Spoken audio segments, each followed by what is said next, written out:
to address these rumours that were sparked when you were pictured with the Quran under your arm, are you going to convert to Islam? I think that me studying the Quran is something that I found a solace in. I do study it. Nothing is confirmed yet, but... You read the Quran regularly, right? Yeah, I do. In English, or in Arabic? It's translation.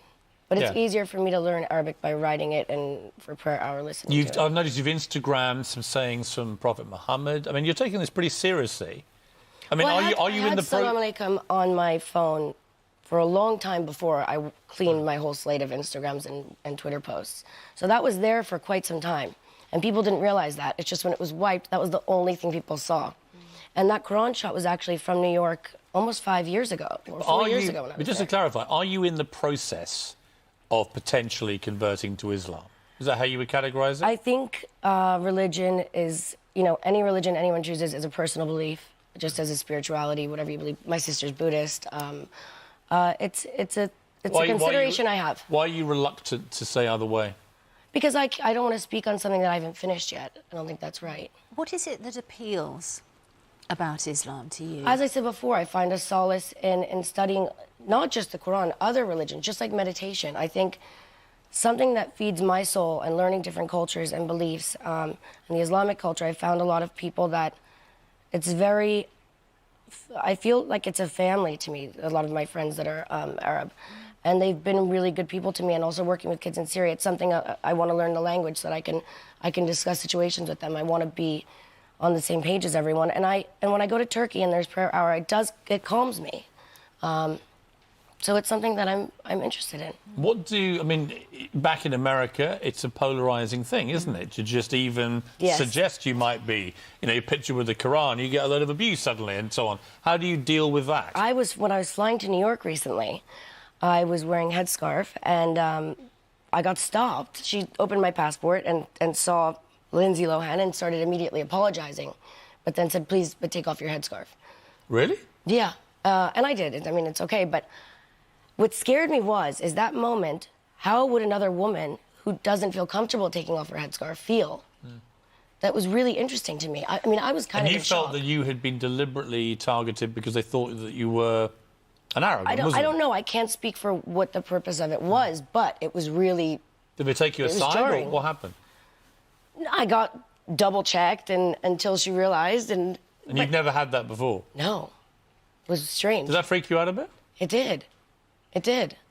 It's weird. I mean, I'm from New York. I'm born and raised there, so I was a little intimidated. What was the reason that you were wearing the headscarf? Is that part of your studying Well, you know what's so Islam? interesting to me is that when we look back on Grace Kelly and Audrey Hepburn and, you know, these old Hollywood actresses, they used to cover up the same way with their big glasses and their headscarf. But and that's not for religious reasons. That was presumably for privacy. You could do it because maybe you don't want to be seen as much in the airport. You know, my red hair doesn't exactly not stand out. So you were doing it for privacy reasons rather than for spiritual or religious reasons? I was doing it because I was leaving Turkey and out of respect for certain countries that I go to. When I see certain people, I think I feel more comfortable acting the same as the other women. That's just a personal respect issue for me that I have. And so I had it on. And it was also really early, but I felt more comfortable that way. And then you felt very uncomfortable. And then I was a little scared. Let me ask you about... going to America. Well, let me ask you about your new president, Donald Trump. A lot of actors have been coming out to hammer Donald Trump, being very abusive about him publicly and in interviews and on stages and so on. You've not gone down that road. You've actually been quite, not supportive, but you've defended his right to be the president. You did too. Yeah. Yeah, you did on Bill Maher. I saw that. I think it's such a double-edged sword, this situation, because I don't agree with his policies and the things that he's doing, but at the end of the day, he is the president right now.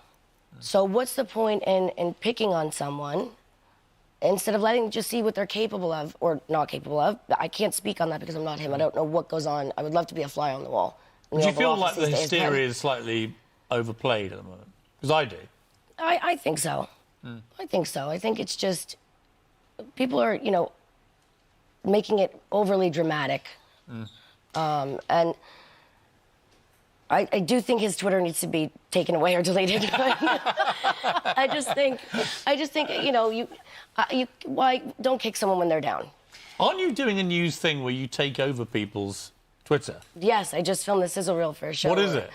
It's called Nerd, and basically I hack and take over your social media for 24 hours. Can you do it with Piers Morgan, please? Yes, you're not getting I would into love mine. to. Yes. Oh, my God. I would love you to as well. You and then Trump. I can't think of anything more terrifying than Lindsay Lohan getting into my Twitter and tweeting. Not as just me. your Twitter, your phone. Really? All Everything? your social media. Really?